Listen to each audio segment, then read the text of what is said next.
ಜಮಖಂಡಿಯ ಮೃತ ಯುವಕನ ಕುಟುಂಬಕ್ಕೆ ಪರಿಹಾರ ಒದಗಿಸುವ ಕುರಿತು ಹುಬ್ಬಳ್ಳಿ ವಿದ್ಯುತ್ ಸರಬರಾಜು ಕಂಪನಿಗೆ ಮನವಿ ಹಾಗೂ ಆಗ್ರಹ ಮಾಡಲಾಯಿತು.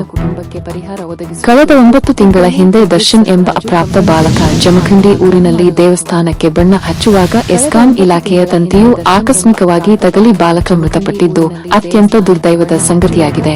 ಆದ ಕಾರಣ ಜಮಖಂಡಿಯ ಆ ಮೃತ ಬಾಲಕನ ಕುಟುಂಬ ಕರ್ನಾಟಕ ಸಿಕ್ಕಲಗಾರ್ ಸಮಾಜ ಮಹಾಸಭಾಕ್ಕೆ ಸಂಪರ್ಕ ಮಾಡಿ ತಮ್ಮ ಅಳಲನ್ನು ತೋಡಿಕೊಂಡಾಗ ಸಮಾಜದ ಅಧ್ಯಕ್ಷರು ಹಾಗೂ ಉಪಾಧ್ಯಕ್ಷರು ತ್ವರಿತವಾಗಿ ಈ ವಿಷಯವನ್ನು ಚರ್ಚಿಸಿ ಸಂಬಂಧಪಟ್ಟ ಇಲಾಖೆಗೆ ಪರಿಹಾರ ಕೇಳುವ ನಿಟ್ಟಿನಲ್ಲಿ ಅಮ್ಮ ಆರೂಢ ಗುರುಪೀಠದ ಸಂಸ್ಥಾಪಕರು ಹಾಗೂ ಪೂರ್ವ ನಿಯೋಜಿತ ಗುರುಗಳಾದ ರಾಘವೇಂದ್ರ ಗುರೂಜಿಯವರ ನೇತೃತ್ವದಲ್ಲಿ ಇಂದು ಹುಬ್ಬಳ್ಳಿ ವಿದ್ಯುತ್ ಸರಬರಾಜು ಕಂಪನಿಗೆ ಭೇಟಿ ನೀಡಿ ನಿಗಮದ ಅಧ್ಯಕ್ಷರಾದ ಅಜ್ಜನ್ ಪೀರ ಖಾದ್ರಿ ಅವರಿಗೆ ಮೃತ ಬಾಲಕನ ಸಾವಿನ ವಿಷಯವನ್ನು ತಿಳಿಸಿ ಹಾಗೂ ಎಂಡಿ ವೈಶಾಲಿ ಮೇಡಂ ಅವರನ್ನು ಕೂಡ ಸಂಪರ್ಕಿಸಿ ಪರಿಹಾರವನ್ನು ದೊರಕಿಸಿ ಕೊಡಬೇಕೆಂದು ಮನವಿ ಮಾಡಲಾಯಿತು.